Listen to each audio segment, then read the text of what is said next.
Dari Kabupaten Maluku Tengah kita ke Kota Ambon, Tribuners, ada puluhan warga Batu Merah yang gelar orasi di Balai Kota Ambon. Kita simak tuntutannya. Puluhan warga negeri Batu Merah menggelar aksi orasi di Gedung Balai Kota Ambon pada Senin 13 November 2023.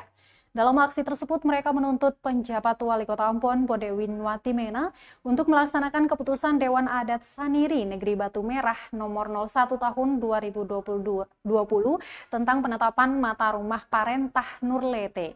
Selain itu, Tribuners, mereka meminta untuk melantik Kepala Pemerintah Negeri Batu Merah definitif yang telah dikukuhkan secara adat oleh Dewan Adat Saniri.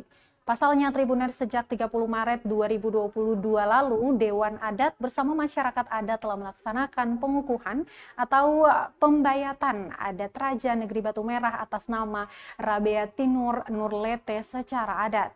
Pantauan tribunambon.com di lokasi sekitar pukul 10.40 waktu Indonesia Timur, terlihat puluhan massa yang didominasi ibu-ibu menyerobot halaman Balai Kota Ambon.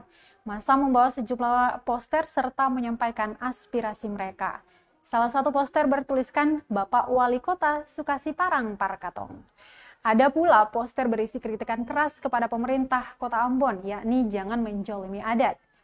Aksi tersebut dikawal ketat oleh puluhan personel aparat kepolisian dan Satpol PP Kota Ambon. Meski begitu, massa kecewa lantaran dalam aksi tersebut, penjabat Wali Kota Ambon tidak hadir untuk mendengarkan aspirasi mereka. Usai menyampaikan aspirasi mereka, kemudian bertolak ke DPRD Provinsi Maluku dan Kejaksaan Negeri Ambon untuk menyampaikan orasi yang sama. Peraturan daerah Kota Ambon bahwa yang berhak memerintah di negeri adat adalah 9 garis lurus dari peraturan pemerintah. Kepada saudaraku Ibu Maya Caca Kusayang dipersilakan. Download Tribun X sekarang, menghadirkan lokal menjadi Indonesia.